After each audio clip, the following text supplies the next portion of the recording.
Hey, Dom, welcome to the W2 Prison Break Show, man. I'm looking forward to this. And your office, your studio is simply amazing.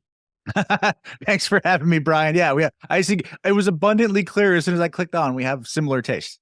Definitely. This is meant to be. Dom and I met on TikTok. I think he came to one of my lives or vice versa. And then we started, chatting on DMs and he's on the show. So Yep. I am not a teenager, neither is Dom. So you got to get on that app. There's a lot of opportunity there. Okay. Dom, this is the W2 Prison Break Show. You have a bunch of different ways you're making money. You're a business owner. We're going to talk a lot about that. But before that, everyone loves to hear a good W2 Prison Break story. What were you doing in that world? And then talk about like the evolution, how you got out and what ultimately made you decide to leave. Okay, so if I go back, gosh, it's probably it's over 10 years now, actually. Second or third job out of college. Because I graduated with an economics degree at the height of the financial crisis back in 2010. Mm-hmm. So that was there wasn't a whole lot of jobs back then in the financial sector. So I ended up getting into everyone was hiring sales, and I really hated outside sales. So I ended up doing car sales, which is more of an inside sales type job where the customer comes to you rather than you going out in a car and doing door knocks and appointments and door to door type stuff, which I was in no way interested in. Yeah. So I got my business in car sales where you're trying to market the customer to come to your store. And then through that, because of my financial background, I ended up working my way into the F&I office.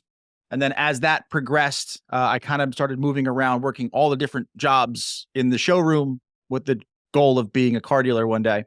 So from the finance office, I went into the internet digital marketing office. But in 2012, 2013, it was like, you're the person who runs the Facebook page. And like, that was it. Yeah. So digital marketing wasn't what it was today. So I ran there, but they did have a CRM. It was a really robust CRM. They had a lot of automated follow-up systems and a lot of like email marketing and all the stuff that like I do today I learned there in the car business. But really what happened was because it was the car business, I had, it's 60 hours, 70 hours a week. Yeah. And when I'm single and I'm 22, I didn't care. I was coming home to an empty apartment. I might as well stay at work. But I got married in 2016 and me and my wife did not live together before we got married. So when we got married, and then it was like, it sucked being away and not seeing your wife at home. And it was awful. And I was like, I got to do something else. Yeah. But it started to affect my income. My commissions were starting to drop. I was like, oh, this is not good. In my office at the dealership one day, looking like, different ways to make money online. Because I was like, I have to do something that's online or in the background because I'm stuck in the dealership for 70 hours. I can't get a second job, but I got to make money. Yeah. And I saw an ad on Google that said, rent your car out and make passive income. And I was like, how does that work? Click. So I clicked that one there, and it turned out to be an app that actually rented to Uber and Lyft drivers. The idea being is so either someone drives a two-door, or if their car got hit and it's in a body shop for a month, you can go to these owners, kind of like Turo, kind of like Airbnb, but they was specifically geared toward gig drivers. So I'm like, well, I mean, I can get cars pretty much close to wholesale. Yep. I could try this out. And if I buy something that's, I did the math. I did like the whole Excel spreadsheet. And I'm like, I buy a car for 10 grand, I can be profitable. I probably sat on it for about 2 or 3 months. And I was like, do I do it? Do I not? And then at one day I was just like, well, no one's stopping me. Yep. I'm just going out and buying a car. I don't have to get anybody's permission. That was a big thing for me too. Cause I was growing up, it was always like, oh, I got to get permission to do it. So I need someone to tell me it was okay for me to do the next thing. Mm-hmm. And I was very much like waiting for that. But I was like, no one's going to tell you to go out and do this. You just got to one day just rip the Band-Aid off. So, all right. So I went and I bought the car, put it up on the platform, and I got it rented immediately in like 2 days. And I was like, oh, and it stayed out for a month. Wow. And I was like, maybe I got something here. So I bought a second one. Same thing. Bought a third one. Same thing. And then I bought another one. I was like, I had 4 on the platform. And then it was kind of starting to affect where like people in the showroom knew like, hey, your car's not rented today. What do you got going on? I would tell them something, I have to meet someone after work at a train station. Yeah. And it was becoming like too much of a side gig to still be a side gig, but it wasn't quite throwing off enough income to be a full-time yet. So I was kind of in that valley of like, what do I do? Yeah. So at some point, July of 2017, I made the decision to leave my job at the car dealership to go entrepreneurship full-time. And I think at that point I had lined up 2 more cars. So I had 6 that were out and rented. But I was still kind of in that valley. So I was like, I got to do something myself. So I actually drove Uber and Lyft myself and did Amazon Flex to kind of fill that gap between it's too much to be part-time, not quite enough to be full-time. I was kind of in that hustle mode. Yep. Super scary. Don't recommend anyone jump off the cliff and build the plane as you're trying to fly it. Hmm. That's definitely high stress. But also in that same time, I had got more cars. I think this is going into late 2017 now because I had rolled it up. I think I was up to 10 cars by the end of that year. And it was now enough to live on, Mhm. but there was now, when 10 cars were out, I had nothing to do. Oh, this is what passive income feels like. I was like, Yeah. all the cars are out today and there was $500 deposited into my bank account. I was like, this is freaking cool. So then I was like, but then I had to just let it sit and roll. Like I didn't have, I'm like, I'm not going to take on a bunch more debt to try to leverage this up because I don't want to be over leveraged. Sure.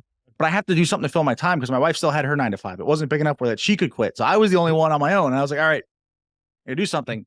Scrolling on YouTube and I found this other ad that was like, companies that you can sell their stuff online without having a product. And it was, person with a big house and a nice car. And I quit my job and you can quit yours too. And I was like, this seems interesting. Let's go on through it. And it turned out to be affiliate marketing. Yeah. Okay. 2017. That's what the opportunity was. Like I could do that. I'm like, I need to do something while the cars are out. I started trying to do that. And I was messing around with Google pay-per-click ads, Facebook ads. It was really, really hard. It was not as easy as the YouTube video made it seem. Yeah. Um, Wow. Shocking. yeah, it was there. I ended up paying, I think it was $2,000 for a course to try. Yeah. That's going to be the secret. Wasn't the secret. I mean, it was one course. Looking back on it now, 6 or 7 years later, know that I know now, it was actually really good. At the time, I was like, it's a scam. They're all courses are scams. But at the same time, I was like, I had this other rental car business that was starting to take off. So I'm like, I'm just going to put my energy into that. I was at 15 or 16 cars, I think, by the beginning of 2018. And then that is when all of the calamity started happening. I had we'll call it 15 in round numbers, right? I have 15 cars rolling around the city of Philadelphia doing 50,000 miles a year as Uber drivers. Yeah. It's like millions of miles collectively between the fleet. That's right. Transmissions started to go. People started to get hit. People started to hit other cars. I started getting a call from the Philadelphia Police Department. One of my cars was used in an armed robbery. Somebody took their car to Georgia without telling me. Locked the keys in the car and called me at 11 p.m. and said, I have no money for a locksmith. I was like, oh, wow. All right. I'm like, all right, I'm grabbing my keys. I'll go get it. And I put GPS trackers in the cars so I could ping them for something like this because people get lost. They don't know where they are. I was like, I'll just pull it up and I can meet you. Yeah. Pull it up and it's in Alpharetta, Georgia. And I was like, WTF are you doing in Georgia, dude? Yeah. Wow. I went to go see family. I was like, you didn't think to ask or tell me? Wow. I think I know how this story ends, but so you had this fully automated business essentially, but you're also in it 24/7. Like you can get calls at any hour, I'm assuming. Oh yeah. Okay. Oh yeah. I got called. It became 24/7 on call. And I woke up the morning. I didn't know what kind of day it was going to be. It was either we could just hang out and do nothing, or it could be 2 accidents. One time, I think this was January of 2020. I think it was right before COVID. I had 4 cars get totaled in 24 hours. And at the time, because it was high risk insurance, $2,500 deductibles a piece. Ouch. That was, and typically the renter's supposed to be responsible for it, but I don't think I had one person pay the deductible and the whole time I did it. So it was 10 grand just in 24 hours. I was like, oh, that's my whole month, like gone. Yeah. And I think that was a decision when I was like, I have to get out of this business. And this was January. Like, I think by February 2020, I was out because I was bleeding money. I was like, I'm going to just liquidate the cars. Like, this is awful. Every month there was like a new thing. I was chasing insurance money, chasing a kit. Cops were calling me for something. But that was a blessing in disguise because March 2020 brought us to COVID. The whole world shut down. And I couldn't imagine if I was running around during the middle of that with 18 cars, 15 cars, and, all through the city. Because at the time I had a baby. My daughter was 14 months old. Okay. So I wouldn't have wanted to expose her, obviously, to COVID back then. And yeah, it would have been awful. So as I'm in the house, I'm kind of feeling, I was trying to figure out my next move, right? And I was like, I obviously can't go out and do anything. So I turned to TikTok. Because I'm like, I could try that affiliate marketing thing again. And I tried blogging. I learned SEO. I learned, YouTube. I made like 1 or 2 YouTube channels that were getting found in search. So I'm like, I kind of understood search marketing. I understood automated email marketing. I was like, I just got to be able to get freaking leads. And at the time I saw someone in a Facebook group was like, oh, TikTok's killing it right now. I was like, oh, you mean that dancing app for kids? Yeah. I was like, you know what though? Bills are coming due. I'm running out of money. I might as well try it. So I started hopping on TikTok and talking about my sales experience the marketing experience that I had learned through from 2017 to 2020, I was always kind of like trying to crack that nut. So I was learning and learning and learning and learning, but it never really, hit until I started publishing video on a regular basis on TikTok. And then people were like, oh, this guy actually knows what he's talking about. So they started following me and asking questions. And I was like, oh, here's how it happens. And this is what I use. And here's the software I use. Affiliate link on all of it. Yep. And then all of a sudden, like money started popping. I was like, oh, this is how affiliate marketing works. Mm. You just got to publish. If you're not running ads, you just got to publish regularly and be helpful. And then people actually give you money, or they give other companies money and those companies give you money. What was your affiliate link at that time when you started making money? So it was a bunch of, So it was a bunch of different stuff. So at the time, I started with trying to do ClickFunnels, right? Because ClickFunnels, you need every affiliate, every content creator, every online business needs some sort of page builder, website, email software. Yep. At the time, ClickFunnels was it. And then ClickFunnels was really, really competitive. Like there were massive bonus wars. Like people were giving away what they claimed to be $100,000 in bonuses for free with a $100 purchase. And I was like, I'm not playing the bonus war game. So I found Builderall. Builderall was allowing us at the time to bid pay-per-click on exact match keywords, which is, if you're unfamiliar with that, someone types in Builderall and the top link typically is the company running their own ad to make sure that they show up at the top of Google. Mm-hmm. Most companies forbid affiliates from bidding on that spot. Builderall at the time allowed it. So that's a hot lead. Someone literally searching in how to sign up for Builderall, my affiliate link pops up, they click it and they buy. And like that was easy. And it's recurring, so it kept building up. Nice. But they stopped that and they removed all the accounts. Then I actually got into Kartra, was the next kind of page builder that I had, and that's where I stayed for a long, long while. But the education side of it, though, for me at the time was at Legendary Marketer. So I had promoted them at the beginning of 2020 because I saw a lot of people who were having success were promoting them. So I said, oh, that's a good product. Let me go through it. At the time, I mean, they still do it where affiliates can promote a low ticket on the front end. Mm-hmm. They do the work to ascend the customer to a higher end back end system, and you earn a higher ticket commission without actually having to do the selling. That was appealing to me. I bought their high ticket stuff. I went through their decade in a day. I went through their live workshop. I was able to run a Facebook ad and earn an affiliate commission within 24 hours. I was like, all right, it's legit. I'm going to go ahead and promote this. So that was my education. But then I also promoted through email series and automated sequences. Kartra, ClickMagick was a tracking software I was using at the time. Yep. So I would show people how to build their home base, build their funnel, build their automation, and then track it all. And that was my suite of affiliate links. So teaching, and some of the sites that you mentioned, people, not everyone's going to know, that's okay. Mm-hmm. Legendary Marketer, I'm familiar with that. That's a $7 course, correct? Yes. Okay. Thank you for explaining how that works. I think a lot of people are confused by like, how are people making money off the $7 course? You just explained how they have a back end, they do it all for you. Yeah. Are you still involved? Are you still doing that? All those things that you just mentioned, are you still involved with that? No. So I like to try to I'll educate people on processes, but not pitch it as an opportunity. And then I like to sell all the plumbing and software. Yep. Okay. Got plumbing and software. Good. I like that. Basic. Yeah. And that's what kind of brought me to white labeling high level. Say that again. White labeling who? White labeling high level. So Go High Level, or High Level is the name of the company, but they use Go High Level in their domain. Yep. They're an all-in-one business software. They operate kind of in the way of WordPress, where they give you all of the tools. They almost give you like a blank operating system. And then they allow you as the marketer to purchase an agency plan, put your own brand on it, build your own frameworks, and then market the software as your own. And that's what I've been doing for the past 2-ish years on my software side of things. So I'm no longer an affiliate for a company. I sell my own software. Mm-hmm. Lead Vortex is the one there. And that's been the latest endeavor. And that's probably where I'm going to be. That's my level 10 opportunity, as Russell talks about level 10s. Nice. Okay. Russell Brunson. Yep. Go High Level. Yeah. I just wanted you to repeat it because I don't know if everybody heard. I knew what you're referring to. And I didn't know that they had a white label program. So that's great that you shared that. So can you customize it other than putting your own branding on it? Can you customize the software itself to meet like a specific person's or agency owner's needs? Yes. Okay. High Level has a completely open API. They make it completely, me being in the car world, I tell people this is like the mid-90s Honda Civic of software. You know how everybody customizes a Civic and no two are exactly alike? Mhm. and Honda makes them like Lego, builds them like Legos, so they're easily customizable. That's how High Level is built as a software.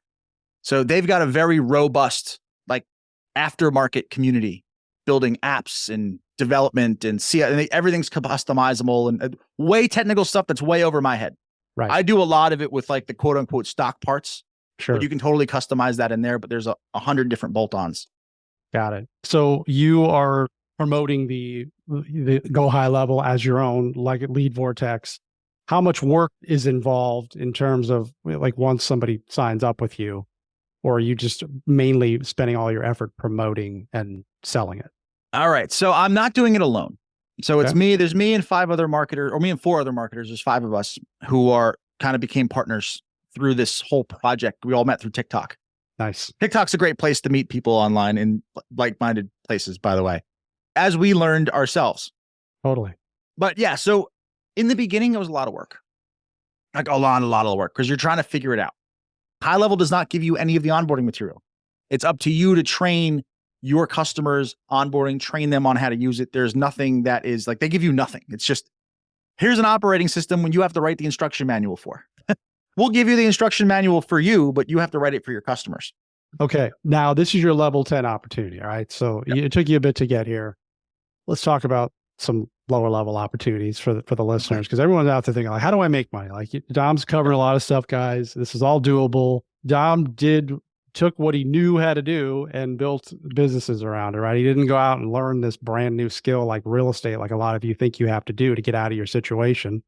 He just took the path of least resistance and he's figuring it out. Okay. So give us, like, we were talking a little bit before we hit the record button, low level, like how would somebody get started? What would you promote them to do? Okay. For everybody here, step 1, join the Amazon influencer program.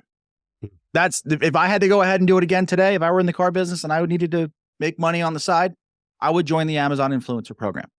Okay. The reason being is that you're going to build a lot of foundational skills that are going to serve you for life in the entrepreneur world. So to become an Amazon influencer, basically, if you're unfamiliar with the program, if you've ever been shopping on Amazon the past like 2 years-ish, you've probably seen all those little like videos on the side of the listing. If you click them, they're all made by regular people like you and me. But the people who are making those videos have active social media. So to get into the influencer program, you have to create a social media account. You have to publish. You have to get engagement. You have to make social media that is content that is mid-level. You don't have to be great. You don't have to be a Mr. Beast. It just can't be terrible. As long as it's like half mid-level, which is any person with a phone and a TikTok or an Instagram account can create it. Once you get your social media to a point where they can accept it, they run a bot, they look at your analytics, and they make a decision, yes or no. Then I go through and I start reviewing every single thing in my house. Just talk about my experience with it as long as I've had it. I've had stuff for 15 years. My backpack from college I still have because it was so well built. Wow. Reviewed that, put that on Amazon. I sell probably 3 or 4 of them a day. And now I've got, I think, 600-ish videos up there. At the height, it was doing close to like $7,000-ish a month. It's gotten a little more complex now, or not complex, competitive. So it's dropped a little bit there. But I tell everyone to do this as a step 1 because this gives you basically like rent money.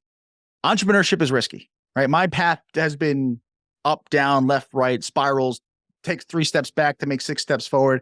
It's been a journey. But the thing that's been constant for me the past 2 years is every month that Amazon check shows up. And now once I've created the videos, it took me about a month of hard making videos. I don't think about it anymore. Because Amazon runs ads to those videos and I don't have to. I don't have to talk about it on my social media. I don't have to put time into it. And if I have to put time, it's 15 minutes and I make out 5 videos in like 15 minutes and put them up. I'm like, all right, cool. Now I can go work on my higher leverage stuff. But I know the money is going to come in from that Amazon check. Oh, wait. Amazon influencer. This isn't the associates. This is the influencer program. Sounds like you got to meet some qualifications to get there. And then you're making the videos. Great tip of the stuff in your house, like, guys, stuff that we use, and you're posting it on Amazon. You're not posting it on social media. This is on Amazon. Correct. How many videos do you think you made to get to the $7,000? Probably about 600. 600 videos to get to the $7,000. What was the average length of the videos? Are they short, long, mid? 2 minutes. 2 minutes. I basically have a basic script that I go through. I talk about what the product is, when I bought it, how long I've had it, if there's any common wear spots or things that I had to replace, like parts, if it's like a vacuum cleaner, like, oh yeah, you should probably buy a filter because these filters are going to go bad at some point, and you get the second sale on the filter. And then I just give a recommendation of whether I liked it or not. It's a simple little script. I just hit a bunch of points, grab the next item, and I film everything with my phone, right on my phone, right inside of CapCut. It's post it right through the Amazon Shopper app, right on my phone. There's nothing that you need besides a phone and a social media account to do it. There you go. That's a win right there. Yeah. That's awesome. And you build a lot of skills. What did you take into other businesses? Number one, social media. Right. Creating content regularly on social media. Being able to create a short form video, and then also being able to speak clearly and concisely on video. It makes life so much easier. Like you can come on a podcast, promote your business. If it weren't for me learning short form video, YouTube would have been a pie in the sky pipe dream. If you can talk for a minute, you can talk for 10 minutes. You sure can. So you can go ahead and you can do that. If you use CapCut, some people use CapCut to do some rough editing on some of their Amazon videos. You can rough edit, cut a YouTube video, and you can put a video on a sales page. You can put a video in a course.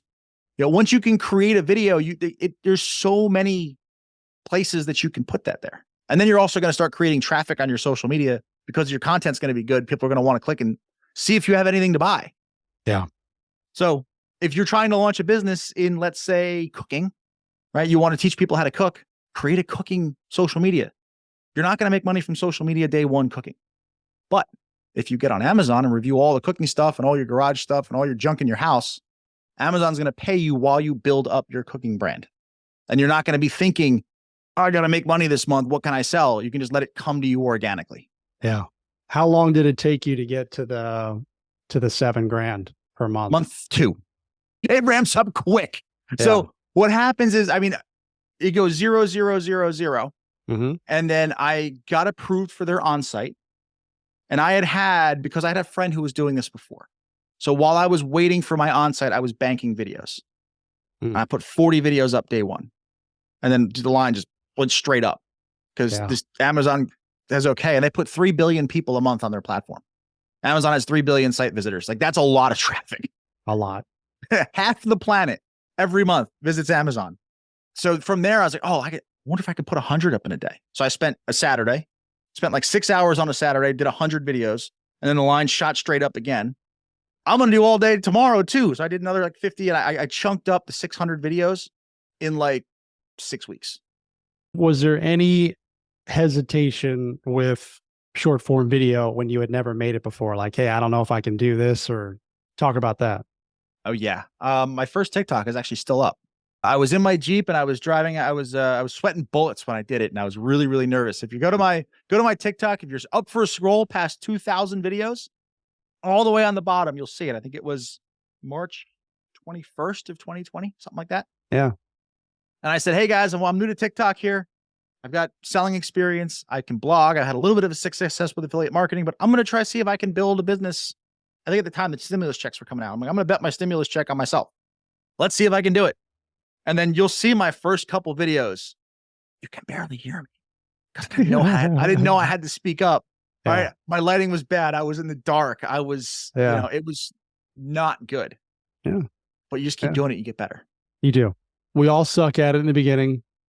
You just got to embrace that. Nobody's going to watch. I'm not going to be good at it. You're not supposed to be. You're not going to be. So, nobody watching is that's the blessing. Yeah. That's right. I know one's going to watch. That's good. Yeah. Nobody wants to see this. Yeah. Okay. That's good. I think you really helped. Look, guys, you have an immediate way to make money, or at least get the ball rolling. And some people are going to dabble in that. Dom jumped in with both feet and made 600 videos. So now you know what it takes. And again, it's a little bit more competitive, but you could still make some easy income by reviewing stuff in your house. And most of us sleep on that. And think about how many times Amazon comes to the door every week in your own home, right? There's a lot of stuff. Oh yeah. It's especially Tom, like the Q4 numbers were insane. That's right. Because everyone just starts buying, and it's awesome. But yeah, but also that not only is it money to live on, if you have a W-2 job, Amazon can fund. You can make investments and not come out of pocket for your entrepreneurial venture. Yeah. Like for me, for high level, it's doing the software thing. It's $500 a month for the high level software to white label. Then I pay another $500 for my white label support. And then we pay for video editing and stuff like that. So there's some overhead there, but it doesn't come out of pocket. It comes out of the Amazon check. Oh, I love it. It's good stuff. Yeah. All right, Dom, you've given us a really good way to make money quickly. You've shared your awesome story. I think that's going to land and resonate with a lot of people. Where would you suggest people go? Because you got a big following on TikTok. Give us a path for someone to go if they want to reach out to you. I know you've got some stuff that we talked about. You got a challenge for creators. Let's chat about that for a little bit. Yeah. So the ways to find me now, I'm taking a little bit of a TikTok break, but the profile is still live. If you just go Dom Bavaro at Dom Bavaro on TikTok, link in that bio is going to be whatever my current, it's going to list everything that I offer. Yeah. In 2024, this coming year, I'm going to put a lot into YouTube. So just search Dom Bavaro on YouTube. You'll be able to find me. That's where I'm going to put a lot focus of my energy this year. Nice. Because the slow burn of traffic on YouTube, once that spools up for any business, online, offline, brick and mortar, that allows you to get off of the hamster wheel.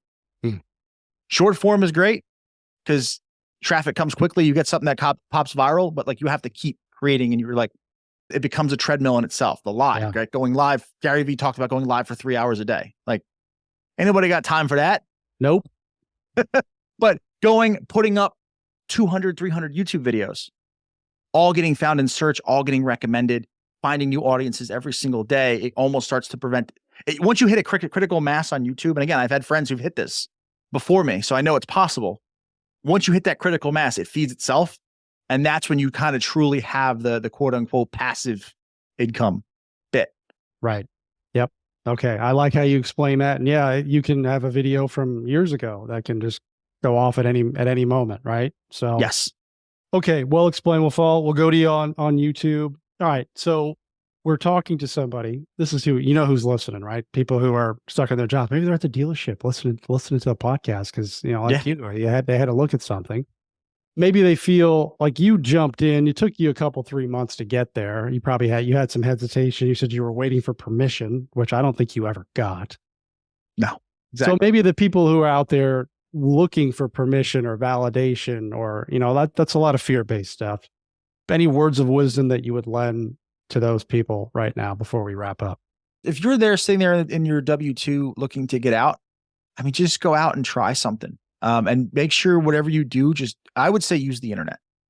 Because if you are worried, I know there's a lot of fear around, oh, what if it doesn't work out? Obviously health insurance was a big thing for me. That's why my wife kept her W-2 for a long time. That health insurance is like a golden handcuff. Yep. But for me, going through it again is having something that wasn't very capital intensive as a business. And that's why I say the software is a level 10 opportunity, because there's a lot of revenue potential, but there's not a lot of capital expense. Like it's not like I'm going out and starting a landscape business and I need $5,000 lawnmowers and a $50,000 truck and a $20,000 dump trailer. Like that's a lot of stress and that's a lot of debt. And that's a lot of like, if this fails, I'm looking at some real bills. Yeah. Looking at something like software or something like being a creator and creating a digital product or a coaching program in your expertise, there's not a lot of capital expense there. If it fails, you're not out a whole lot of money. Okay. Love it. And then again, the evolution of this too, when you first started, you don't have the first business. You've done a bunch of different things and now you're at your level 10. So guys, this stuff doesn't happen overnight. No. And even though you might not have your business, I'll leave people with this too. You probably have a lot of the skills required to start. I love it. Let's end it right there because a lot of people doubt themselves and they don't think that they do, and they do. Dom, you're awesome. I'm glad we met on TikTok. I'm going to check you out on YouTube. This has been great. Everyone, make sure you check out the Amazon stuff and check out Dom's YouTube channel. And I look forward to having you back, man. That's going to be good. Yeah, it'll be fun. I'll come back. Yeah, just because your office is awesome. Yeah. All right, everyone. Make it a great day.